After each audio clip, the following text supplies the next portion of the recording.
Good evening, and thanks so much for joining us. RCMP are warning the public the two men charged in connection with a recent homicide in Lloydminster are considered armed and dangerous. The pair are wanted in connection with a homicide at the Best Lodge Motel, and police believe both are still in the border city. Bart Padiasic has more. Damien Mercer and Jeremy Fenson are wanted by Lloydminster RCMP in connection with the killing of Dustin Tony Ferrante last month inside a suite at the Best Lodge Motel. On December the 20th in the early morning hours at approximately 4:30 in the morning, police received a complaint of a male that was deceased. The local police attended that location at that time and found a male deceased on a balcony on the second floor of the Best Lodge on the east side of the building. Damien Mercer is wanted for second-degree murder, while Jeremy Fenson faces aggravated assault plus others. It's believed drugs played a part in the case. There is a drug connection involved here, and we are certainly glad that this case is coming to a conclusion, and now it's a case of locating and arresting these two. Damien Mercer is 27 years old, 5'8", and weighs 181 pounds. He has brown hair and blue eyes. He is known to be violent and has access to firearms and carries a knife around his neck. Jeremy Fenson is 34 years old, 5'5", and weighs 141 pounds. He is also known as violent and has access to firearms. Both suspects are known drug dealers and are members of the New World Order gang. The police believe both are still in Lloydminster. These two individuals are considered to be armed and dangerous, and we're certainly requesting the public not approach these two individuals, and if they simply see these individuals, to contact the police. If you have any information on the whereabouts of these two, you are asked to call the local RCMP or Crime Stoppers. Bart Padiasic, Newcap News. Police are remaining tight-lipped about a weekend shooting in the border city, but RCMP have confirmed no injuries resulted from the gunfire. At 7 o'clock p.m. On Saturday night, we had a complaint of a shooting, and it was in the 1500 block of approximately 49th Avenue. RCMP have one suspect in custody, and while no one was hurt, one vehicle was damaged. Police won't confirm if the shooting was drug or gang related. No other details have been released at this time.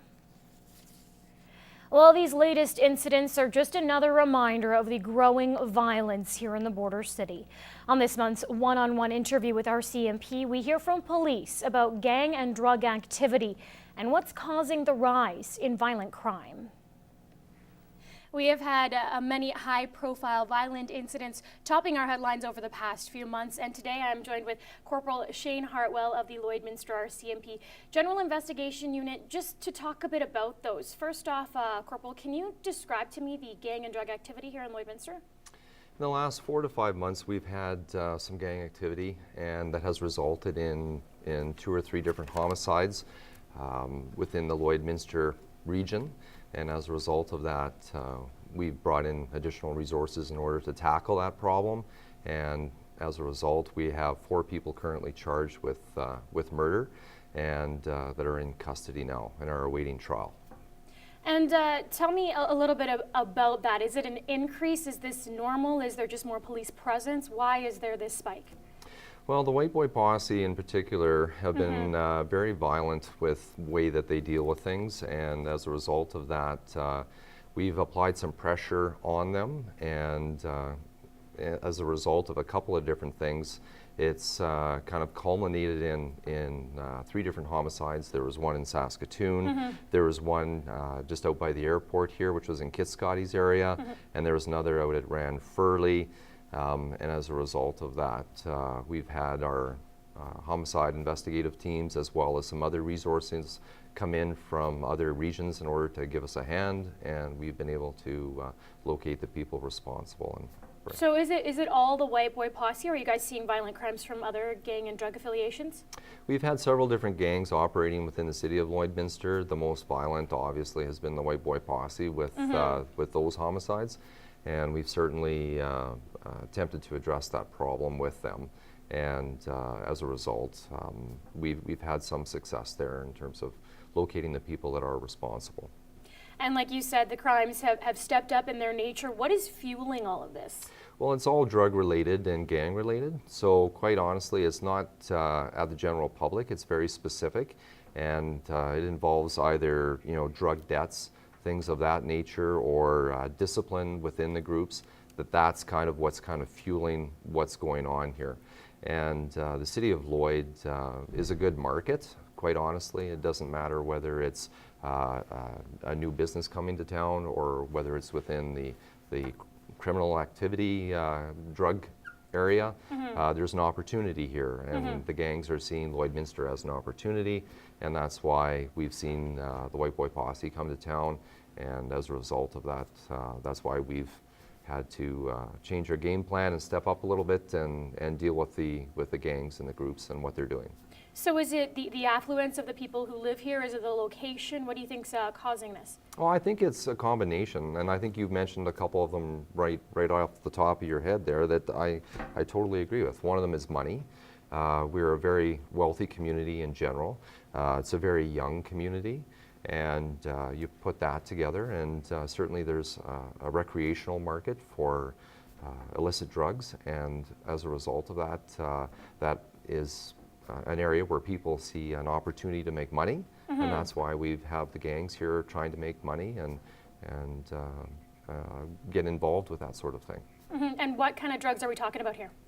Cocaine, crack cocaine, soft cocaine, and methamphetamine are probably the biggest drugs within the City of Lloyd.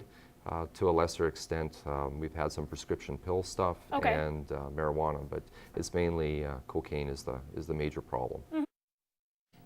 And we will bring you the second half of our interview with Corporal Hartwell on tomorrow night's show.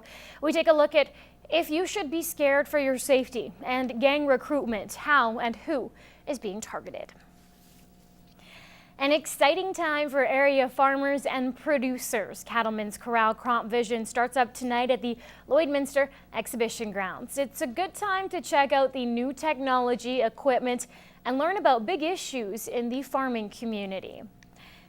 This was the scene earlier today as setup was in full swing. The trade show is entering its 23rd year and for the first time has added a third day. Most of our farming community is working off farm, and it's very tough for them to get away and get here during the day, so we thought we'd try and offer them an evening with the trade show.